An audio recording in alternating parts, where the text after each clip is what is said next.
Welcome back to Jobtopia, the Learning and Development Podcast. Hope everybody is doing great. You know, we've talked a lot about AI, talked a lot about data, but it's really come mostly from the standpoint of the business side, the users who we've probably got years of great, in some cases not so great data in our systems that we want to start using for just better automation for our sales, our marketing, for our decision making, for the executives that are in the company. And a lot of our conversation has really been from that perspective. But I had the pleasure of meeting a chief data officer, Manish Limaye. He's the chief data officer at Revinate.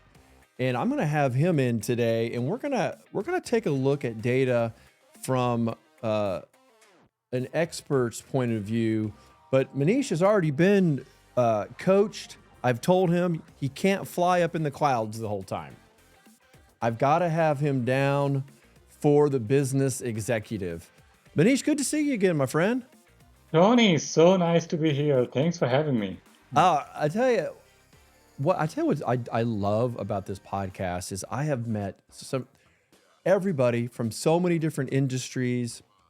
And I have to say, wasn't that familiar with Revinate. So before we get started and kind of jump into our main topic, why don't you just give us a kind of an overview of what you're doing in the hospitality space? Yeah, I would love to. So look, Revinate is hospitality industry's leading direct booking platform. And we serve close to 13,000 hotels, and we have 900 million plus rich guest profile in our system. Now, what is a direct booking platform? So using our platform, we offer our customers, hotels, a customer data platform, which they use to know more about their customer, who are the Mm, guests, you and I, when we go on the hotel, correct? So what we help them is using our customer data platform, they can understand the customer, they can segment the customer. Audience would be the marketing term for that, and yes. really create a tailored campaign that makes sense for that individual. And then our mission is to move the revenue directly to the hotel, and that's what they do using this marketing campaign. And we are shifting the revenue from the intermediary third parties directly to the hotel because hotel need that money to invest uh, in the property to give even better, richer experience to their guests, correct? And so far, just to put close on this, so far we have transferred 17 plus $billion of revenue back to our hotel directly. So That's it's a great mission. incredible. Yeah, I love to be at this company because our success is tied with our customer success. You cannot get simpler than that. So I recently joined the company in January, so I'm looking forward to Yeah, my time. you're literally fresh. You're still in your honeymoon. So this is great. You can come in and throw some hand grenades now, and you're still in your honeymoon. So, you're in no danger. Honestly, I'm glad you came down. I do sometimes run into challenges with some of the executives that they want to come down and talk, but they have a hard time getting through to have conversations with us. So I'm really grateful that we can, kind of speak, about the industry, but specifically, you had an article that came out in CIO. It was the future of data, a 5-pillar approach to data management, and I wanted to take a look at that from a business point of view because what you just said there about what you're doing for the hospitality space, I can see that just for all industries. Like we all want to have, from my point of view, marketing. I want to have direct, specialized messaging to every single person in my database. It's so obvious when people are sending generic messaging. It seems hollow, it doesn't seem very thoughtful, and you can really engage people so much better, right? When you've got that clean data. And I don't know how many of the staffing episodes you listen to. So I'll just tell you one of the challenges that we have been discussing here, Manish, is we have that, years and years and years of data in our applicant tracking systems. Um, there's different Bullhorn is a big one. Salesforce is another one. You're familiar with those. Mm. And there's debates about, do we go in and clean all the old data up, or do we just start with a new data approach moving forward? And I think that's a big question that we have is, how much do you spend to go back and clean up? And what do you do about all the new people coming in? Can you just draw a line in the sand and say, okay, we're going to start clean now? What's your opinion on that? If you walked into this kind of an environment? Yeah. So, before I answer the question, I wrote the article not only taking into my experience here at Revinate, but all the prior companies. But just to get the legal disclaimer out of the way, I really want to talk about what I feel. Whatever I say is not the opinion of my company. Thank Now, you. having That's right. said that, yeah, With I mean, that said, we got the legal check check. box. We're safe. All right, we're safe.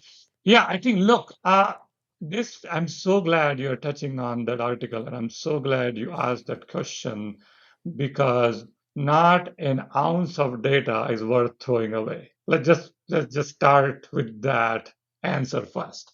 Okay. So you have very, very valuable data potentially that is sitting in your system. And the question that I would ask if I'm with you is the data remains valuable as the time goes on, or you have a situation where the currency of the data is only valid for 2 year, 3 year, 1 year, correct? And that would really drive the decision the dilemma that you have, correct? If you really care for last 1 year's worth of data, then I would let it expire and start clean. If you care, I like in Mm. our case, So like if we it, monitor. Yeah. Huh. yeah. So if it has a diminishing value after 12 to 24 months, then it's Good. that's an interesting question because we, as for any staffing company, we obviously have good data in terms of name, who they are, title, general experience. Like, we know someone may be a data scientist, maybe we know someone is a production engineer. We know that, but yes, amount of time does erode.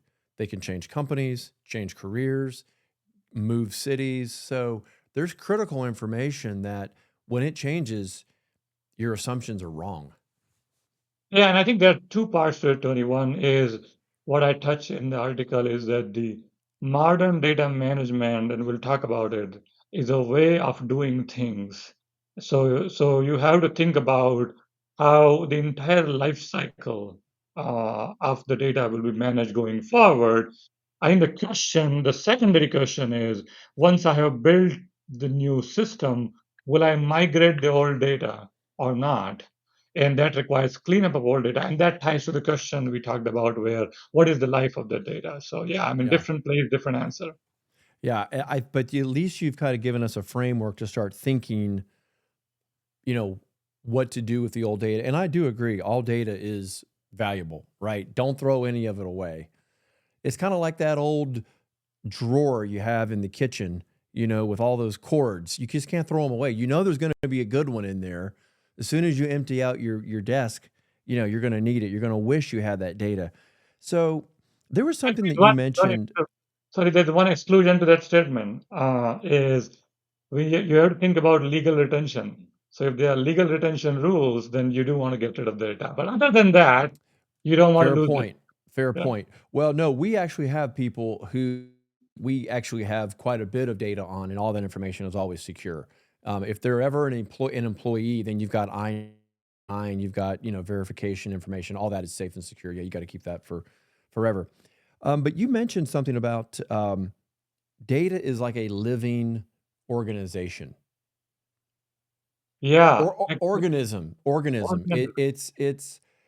It's moving, it's changing, and I'm just kind of curious. So, of the different techniques that you have within data management, how should we think about managing this type of data, knowing that it is this living organism?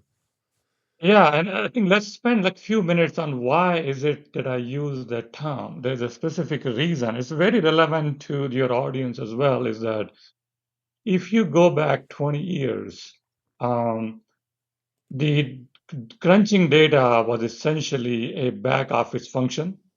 We were generating reports for CFOs, and we still do, and there's nothing wrong with that. And if you imagine that world, you had the data sitting in spreadsheet, okay, and the knowledge that was required to crunch that data was sitting in the brain of the analyst. Hopefully that makes sense. Okay, now you fast forward now, and this is where the word AI comes in. Um, the data is now a living organism because the two has been combined. And that's where I use the analogy of Mm. how we humans evolved from early Earth, where everything was just rocks. There was no living stuff. Okay. And now we have data and the knowledge, and both of them are flowing. And that goes to the second part of it. They are flowing, meaning if you are a retailer, you are learning about how your consumers are interacting with you on your website. The data then flows to your analytical system where you understand what's going on, and the result of that goes back to your online shopping system so that you can give better experience, correct? So that the two are so intertwined, and which is why I call it living organism. It is changing every day because as the consumer behavior change, you just Right. mentioned it, the outcome keeps changing, correct? It's no longer two separate entities, right? Which is why we have to manage them in a very, very modern way, thinking end-to-end cycle about that. So that's why I wrote that article, and that's very relevant to this conversation. Yeah, I think Mm. it is very relevant, and I like to think of it too. With AI giving quicker, faster access and analysis to that data, that if it was alive even before AI, it's now on steroids because now you can make decisions so much quicker, and that really makes me think. I think you said this too. I'm kind of looking at some notes as I read through the article. You were kind of comparing, AI had a different meaning 4 years ago than it does today. And that also changes the way that we're making decisions. Maybe you can touch on that.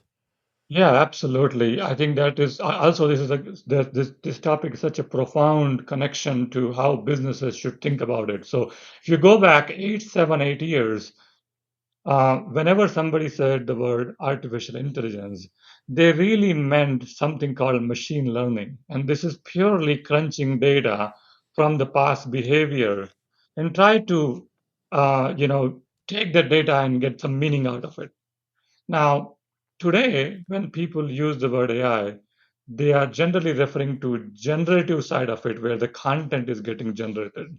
Okay, so one is the old way is predicting an outcome, yes, no, green, blue. Old one is you're asking, the new one is you're asking question, you're getting an answer. Okay. So, and I know there are like lots of definition out there, but I have my own. Like, so I was thinking about this problem myself. Like, okay, we are humans. How do we go about making decisions? Okay.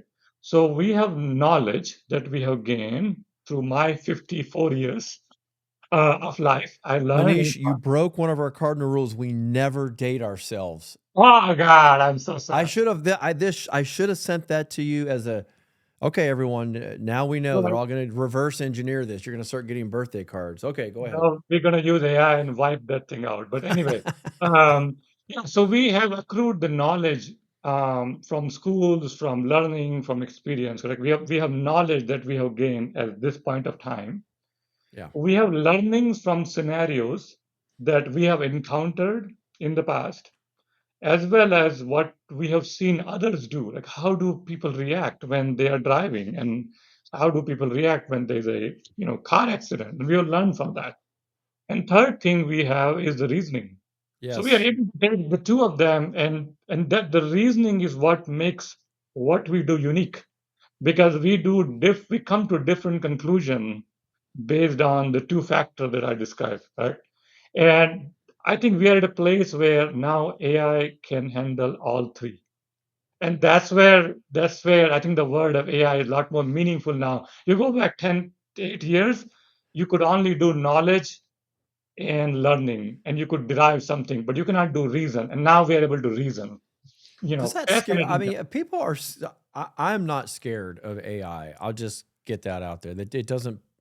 It doesn't bother me, but I know a lot of people are. When I talk to people who aren't techie and they think of Terminator, they just think of some, crazy Skynet that's going to take over. But you did mention reason, and that has been primarily this kind of human trait of reasoning. So is that something they're building through the large language models, or is that a little different? How are they getting to the reason aspect, or is it just studying result after result after result, right? A data set, data set, data set. And this is typically what the best results have been. So therefore, we can reason we should take this step. Yeah, I think if you think about the way we reason it, we don't realize it, but we take a bigger, even the question you asked right now to me, I'm breaking it into small, small chunks, and I'm analyzing small, small chunks to come up with the composite answer. Like literally what I'm doing right now. Um, and that's what the LLMs have now. LLMs is a generic term. The state of AI has evolved to go beyond and just start now taking a problem, break into multiple parts, sequence to the parts, and figure it out. So that is what is changing now. Still early stages, I would say. I would not. I think. I think there's a lot of talk, but there's a lot of improvement that is required on that front. So we're not there yet. We improve every day, every week, every Yeah. month. So, but it's fascinating to see that in action. It's just fascinating to see that in action. Yeah. Well, I can't imagine having so many different possible routes that you could take, as a chief data officer. There's so many different facets to your business, the front end, the back end. It must be just very challenging just to align yourself. And I think the fact that you've got this mission, this purpose to deliver as much money back to the hospitality industry, that at least gives you a focus. You can focus in these kind of key areas. And that kind of got me thinking, if there was a, because you know where to focus, but for businesses that are rethinking their data management strategy and they want to start implementing a data management strategy, of your five pillars, is there one particular that you feel like would be critical for them to maybe focus on first, and why? Yeah, I mean, I so know it depends on the size of the business, so you can come up with any kind of hypothetical you want.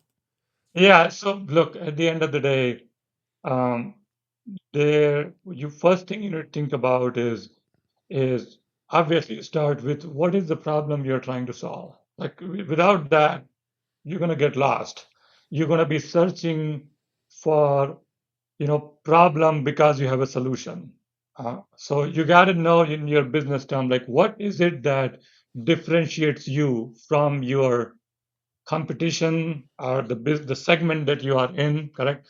Because becoming a data company is not a choice anymore. Those are gone. That day is gone. That day is history. Because anybody can sell tiles. Okay, that's fine. You need to have tiles. I'm not saying that you should not have good tiles. If you don't have good tiles, I won't even show up in your store. But going beyond that and understanding how you're going to engage with your customers or whatever problem you're dealing with, step one, you got to know what is the problem you're trying to solve. Okay. Step number two is what is the state of your data? Okay.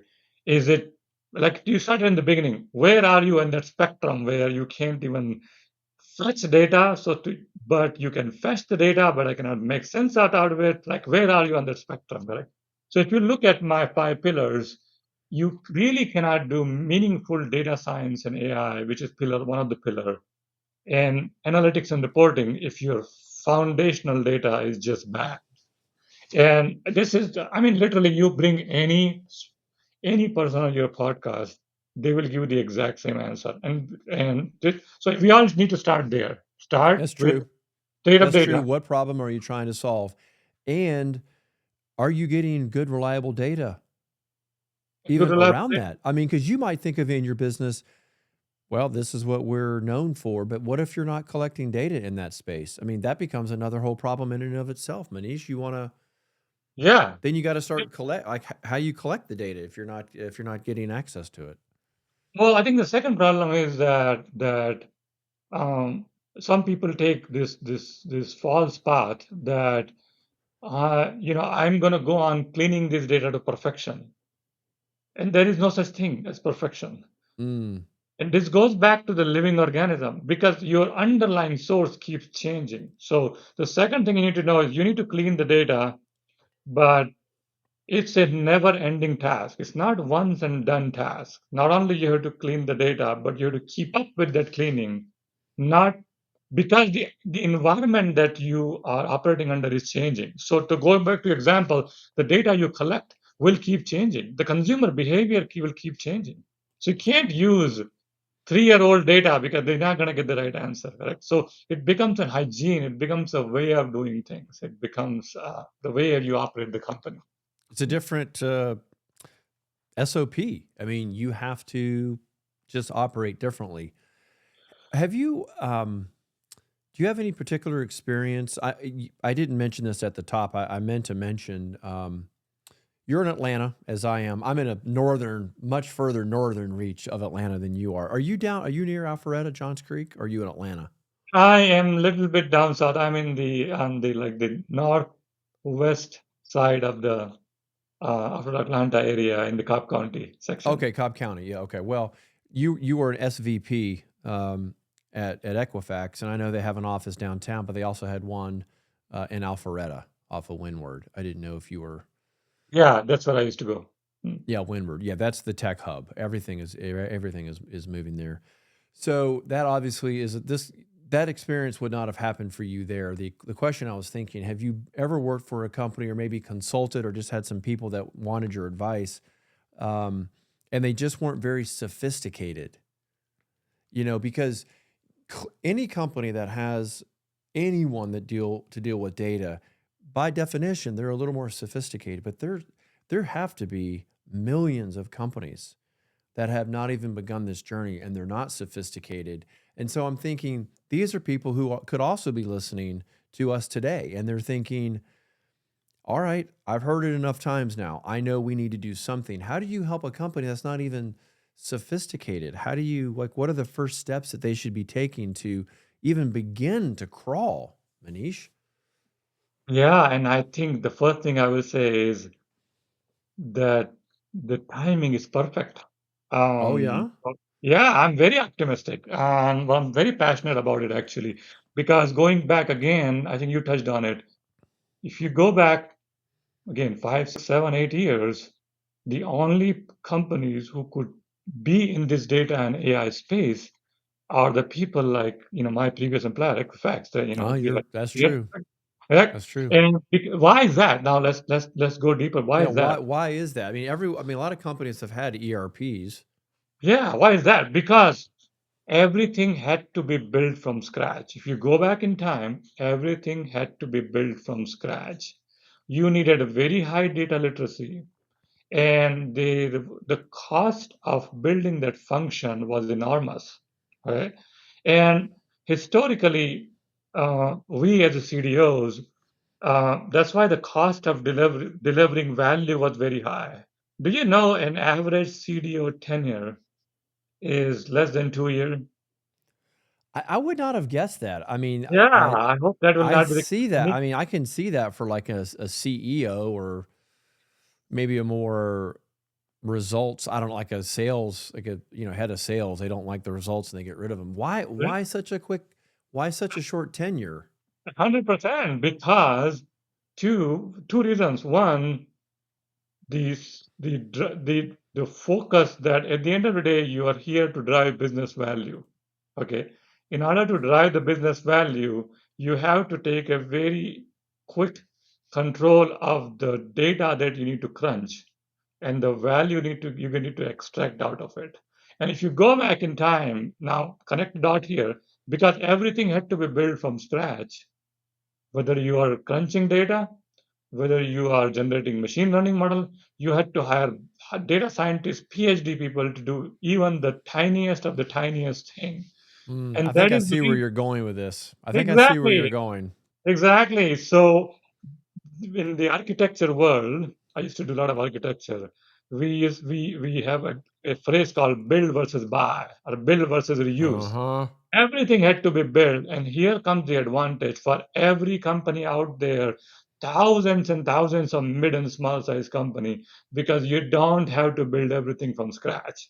This is a gigantic advantage for the newcomers now, because you can either buy pay as you go from the hyperscalers, the Google, Microsoft, AWS, or there's open source options available, and you can start building models using auto ML and other technique that they have done. You can just start consuming, and that's a fantastic news for a small size company, right? Which is what I say, that you don't have to be afraid. Go in there. The trick is for you to figure out what problem you're trying to solve, what is the incremental step you want, and then how can you reuse these building blocks to get going? Go for it. I'm so optimistic. Mm. I love your attitude because I feel like that's my approach to just to life. You know, just jump in and do it. I'm an activator, so that's my kind of core kind of mindset. You know, there's a problem. Well, I'm an activator, so activator and ideation. Let's spin up some ideas and get working on it, and let's see what happens, and then adjust. So act, learn, adjust. Act, learn, adjust. And I think something like that could work in the data world where you're able to test very quickly. Are we getting the data we want? Are we getting to the customer? Are we getting the data that we need to make the kind of decisions we want for that customer? And if not, then change your model. But always remember what is the business problem you're trying to solve. Because I had a That's true. multiple example where, oh, this is such a cool thing to do. I could have I'm sure your other guests have talked about agents and AI agents and this and Oh that. yeah. And it's a great as a technology person, I would love to do it. I do this kind of stuff, but is it relevant to the problem I'm trying to solve? Okay, because if it is, go for it. You Hmm. know, I think there's probably more than two types of CEOs, but I'm thinking two types of CEOs. One that says we need to start using AI. And that's the organization then that's like kind of scratching their heads. Well, gosh, we could use these agents, you know, and they don't really know exactly the purpose, right? And then you've got the other CEO who um, is not very techy, you know, and is not pushing the organization to use it. And then the organization has to decide, do we need it? Do we want it? And they kind of bubble the issue up to the CEO and say, this is our plan. This is where we need to use it. We need to start automating. I think I'd rather be, I'm not sure which of those organizations would be the best one to be in. I think they both have their pros and cons. Because you're so optimistic, though, Manish, what would you say would be maybe the biggest mistake that a company could make when they're trying to modernize their data management? I mean, you might have already touched on it, you know, by not knowing the problem you're going to solve. Maybe we go a little deeper. Are there other problems that they can get into um, that you've seen from your experiences? Yeah, I mean, I think the forgetting this goes back to the living organism again. Okay, other than the business problem, because the landscape has completely changed, because when we say we want to use AI or modernize our data, it has two sub functions. Okay, one, I'm trying to improve my internal business processes and extract more value much faster. Two, I'm trying to do something I couldn't before for my customer. Okay. So the second part would be if I'm retailer, I'm going to give you the recommendation for what to buy next. Remember, in that case, In the second part, now you are using the power of data and AI and putting it back in front of your customers. So the bar you have for what good looks like is much higher because you are telling me on your website to buy this. And if you keep giving me recommendations that have not relevant to me, I'm going to lose all focus and all attention. And if you are in regulated industry, it's going to become bad, bad, bad. So you don't want to go there. Okay.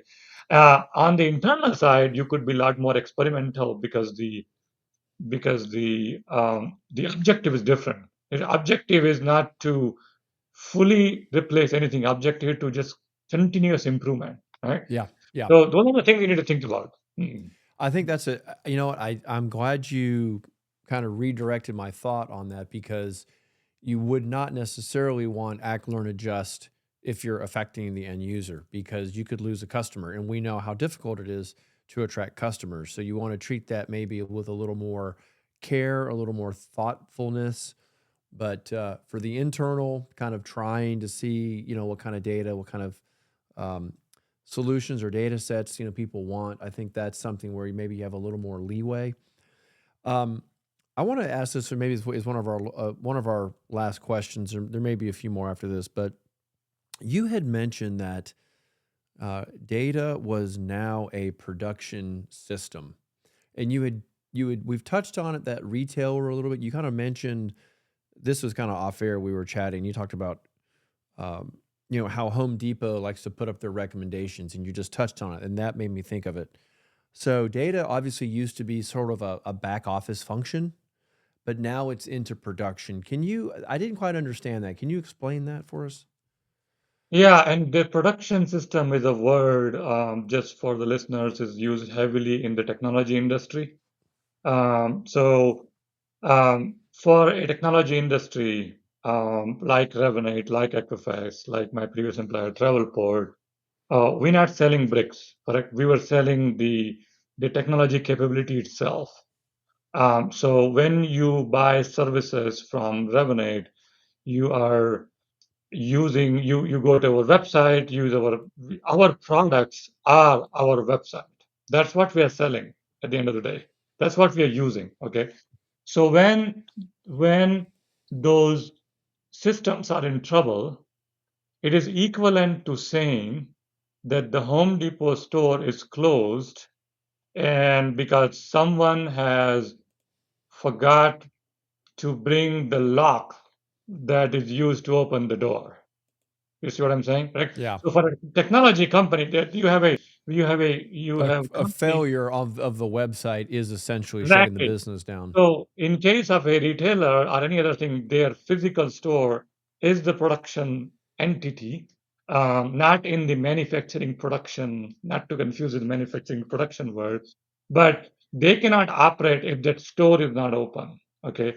If you have digital assets, not the physical assets. So physical assets is like if it's digital assets, whether you are a digital provider, then your digital assets are quote unquote production system. Here is where the two are merging. Okay. So, and again, I'll go to the retail example. Yeah. Do you remember? I had to ask you one question. Yeah. Were you a Black Friday early shopper 20 years back? Used to go 5 a.m. to Circuit City? I can I can actually say I wasn't. Ah, I was. I You was. were I know. I was like it's a 50-50 shot on this one. Yeah. So the reason I mentioned that is look But I how know that. exactly. I mean, we've all seen the commercials. We've all seen the bedlam, you know. But Um, the point I'm trying to make in this yeah. that the production system, your operation, your asset was the physical store for Circuit City where I went 20 years back. Oh, Circuit City. Wow. Did everyone catch that reference? Oh my God. You Listen, really did. You didn't have to say 54. You just dated yourself with that one. I know. But now because I do my Black Friday Cyber Monday shopping online, Cyber, right? right? So my digital asset now that making sure that that website is up and running is life and death matter if you are retailer for the web. That's what we call the production system, correct? I That's see. what we mean by a system without which you cannot operate. Mm, yeah. I tell you, when I look at my personal kind of tech capabilities, I see myself as more of a front end. I'm good at figuring things out from the user point of view. I'm a very much a DIY guy. And I'm really glad I'm getting a chance to know you a little bit better because now I'm going to have to start, I think, looking at the back end, because as you've just said, the back end is now becoming the front end. And there's really this, in my mind, I was thinking that they were separate. Mhm. But I think in having this conversation today, I think I've just realized that was a mistake. It's the front end is now the back end, and it's serving that data up right there, having it, just right when they need it. No, I mean, I spot on. Just one line I would say is that again, going back to my previous example, for your business to operate, having that online experience, the mobile experience, and now in going future, AI and recommendation and entire interaction is going to be as important as the asset you are selling. In fact, I would say these experience would become differentiators for you, which is why this digital and physical assets coming together and AI coming together. This is why I say everything starts with what you are serving to the customer and everything ends with what you're serving to the customer. Well, I love that you're coming out of the hospitality space and creating these systems that make it very easy for us to log into, our favorite hotel and see everything we need to understand about our trip, our stay, and we're confident that we know what we're booking is what we're getting. And that's made that experience, I think, for us so much easier. It's so much easier than having to pick up the phone and punch numbers and try to get a hold of somebody. You can just go online and see everything. And I think now that I've had a few minutes to talk with you, I begin to see just what that production value is, right? And maybe that's how you could make your company stand out and be a differentiator. Like for us in staffing, a lot of the work is done, on site for the customer. But what if you could start adding more value on your website? What if your website became more of a production asset and they could do more and more online? That would speed up their processes. And yeah, you've just given yourself a competitive advantage. I tell you, there's a lot to unpack there, Manish. The key word, Tony, that you and I just stumbled upon right now is experience. Ah, And because, again, I keep going back in time, the machine learning was simply used to crunch data. So yeah. my Equifax, correct, we're all familiar with the credit score. That credit score is a machine learning model. Yep. It predicts, your ability to pay the loans and whatnot, correct? Now, where the AI is an experience business. It's in the video, it's in audio, it's in text, and I challenge, invite, recommend, pick a word for every business to take advantage of this opportunity. And because the state of AI today is an experience, because we have outsourced the core data crunching. Remember, all these LLMs and all these agents and AI models, underneath, they are still crunching data. Mm, But it's like we are becoming user of AI, and we don't have to worry about crunching data. They will crunch data for you. We can operate at a higher level. We can operate at the generating that best video commercial. You can use AI to generate the content. Right? It's an experience, and you differentiate your business with the experience. Hmm. yeah, that makes perfect sense. I tell you, we could just go on, and I think what we'll have to do is we'll have to schedule a follow up, and we'll talk a little bit more. We might go down into some other areas, particularly just kind of based on what listeners are saying, what kind of other questions that they might have. Manish, good to see you again, my friend. I'm so glad we got a chance to finally catch up and get some of this out there for everyone else to hear. I felt like I was hogging you. Now I get to share you with everybody. No, thank you very much, Tony. This was a fun conversation because I love my role and other executives that come to your podcast. At the end of the day, we are here to generate the business value, right? Business value not only for the company I work for, but the customer we serve, right? So it has to be win-win. So talking about my passion, data, AI, from the lens of the business was a pure joy. Well, that was the only way it was going to happen, Manish, because that's the only way I can do it. So thank you for, dropping down out of the clouds up there of us mere business, sales, and marketing people. Manish, good to see you again, my friend. Everyone else, stick around for the next episode. Thank you.